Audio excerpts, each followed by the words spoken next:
আসসালামু আলাইকুম। আশা করি সবাই ভালো আছেন। আজকে আমি রোজার রিলেটেড কিছু কথা বলতে চাচ্ছিলাম। সেটা হচ্ছে আমাদের জাস্ট আর কয়েকদিন পরেই রোজা। তো রোজাটা আসলে আমাদের জীবনের এমন একটা সময় যখন সেলে আমাদের একটা দোকানে যখন অনেক ডিসকাউন্টে অনেক দামি দামি প্রোডাক্ট বিক্রি হয়ে যায়, ওইরকম রোজার মাসে অনেক ডিসকাউন্টে আমাদের ইবাদতগুলার অনেক অনেক সওয়াব পাওয়ার সুযোগ থাকে।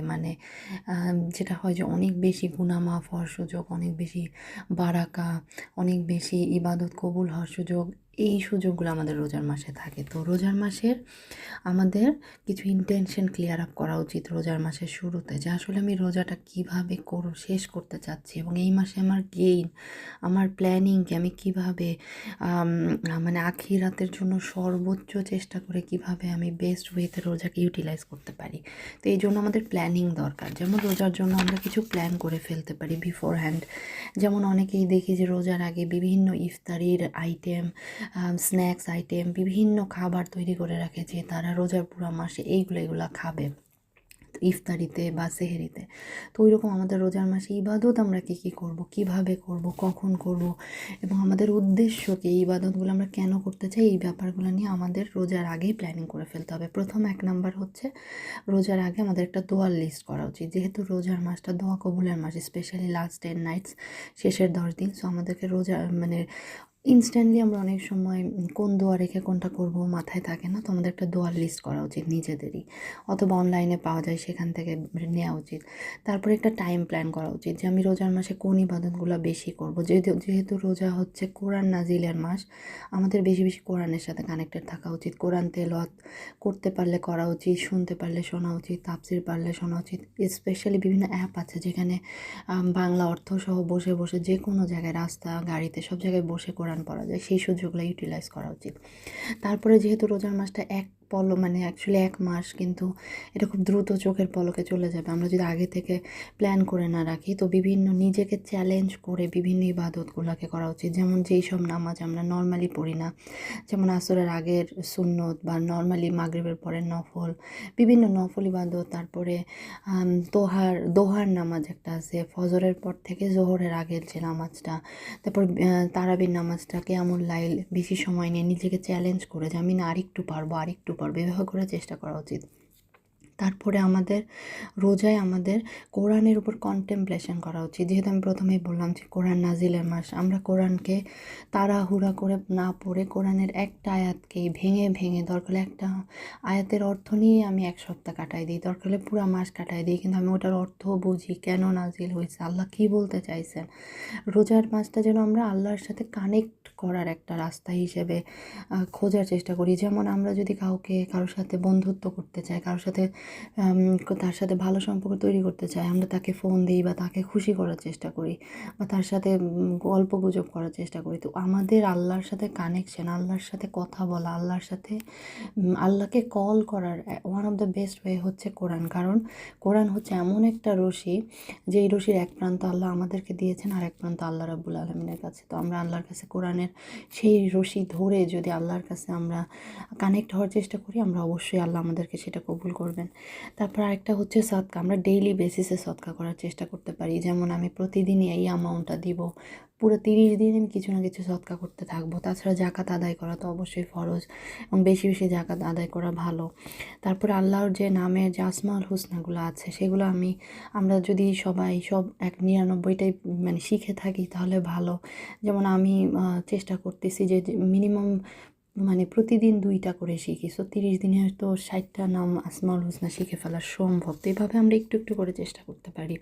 তারপর আরেকটা হচ্ছে আমরা আমাদের যে গুণাগুলা, আমাদের পুণ্যের থলিতে যে ছিদ্রগুলো আছে, যে ব্যাড হ্যাবিটগুলো আছে, আমাদের খারাপ যে অভ্যাসগুলো আছে, সেগুলো বন্ধ করার চেষ্টা করি। নাহলে আমাদের গুণাগুলা আমরা একদিক দিয়ে সওয়াব করবো, নেকি করবো, অন্য দিক দিয়ে গুনাহ হয়ে সেগুলো আমাদের লাইফ থেকে চলে যেতে পারে। আখিরাতে আমরা শূন্য হাতে বসে থাকতে পারি। তো এই জন্য আমাদের যেই আমাদের পুণ্যের থলির যে ছিদ্রগুলো আছে, গুনাহ করার যে প্রবণতাগুলো আছে, নিজের নফসকে সেইগুলো কন্ট্রোল করতে পারি। যেমন আমার যদি গীবত করার প্রবণতা থাকে, আমার সেটাতে কেয়ারফুল হতে হবে। আমার যদি হিংসা করার প্রবণতা থাকে, হিংসা থেকে আমাকে দূরে থাকতে হবে। আমার যদি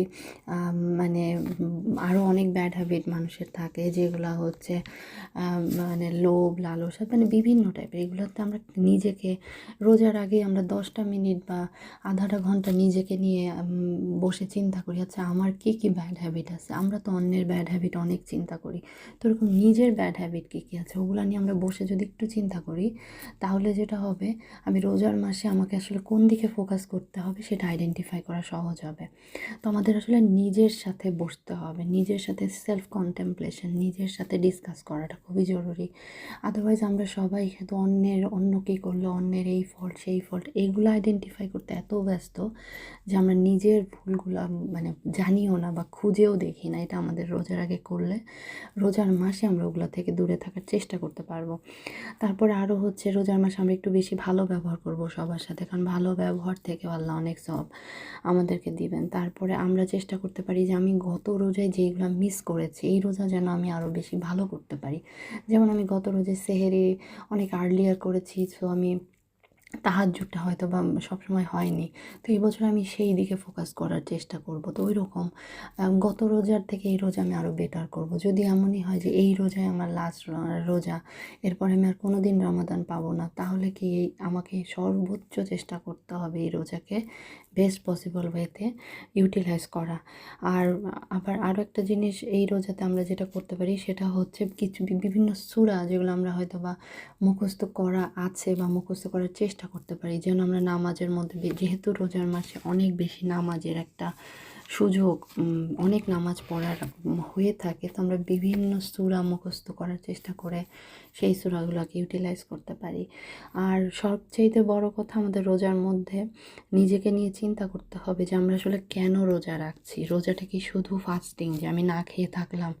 যেমন জুইশদেরও কিন্তু, ইহুদিরও কিন্তু রোজা রাখে, কিন্তু ওদের রোজা, আল্লাহ কিন্তু রোজা সূরা বাকারাতে যে বলেছেন যে তোমরা রোজা রাখো যেন তাকওয়া অবলম্বন করতে পারো। তো আমাদের রোজা রাখার মেন উদ্দেশ্য যেন শুধুমাত্র না খেয়ে থাকা না, বা শুধুমাত্র আখিরাতে মানে এমন সাফল্য যেটা হচ্ছে আল্লাহর খুশি, আল্লাহর সন্তুষ্টির সাথে যেন আমরা আমাদের জীবনকে সাজাইতে পারি, এবং এই রোজা যেন আমাদের জীবনে বেস্ট রোজা হয়, এবং এই রোজা থেকে আমরা যেন রোজা পরবর্তী জীবনেও এই ভালো কাজগুলো কন্টিনিউ করতে পারি, আমরা যেন সেই চেষ্টা করি। আল্লাহ আমাদের সবার রোজাকে অনেক সুন্দর মতো শেষ করার এবং আল্লাহর সন্তুষ্টির সাথে শেষ করার তৌফিক দান করুন। আমরা যেন একে অপরের জন্য দোয়া করি। সবাই ভালো থাকবেন। আসসালামু আলাইকুম।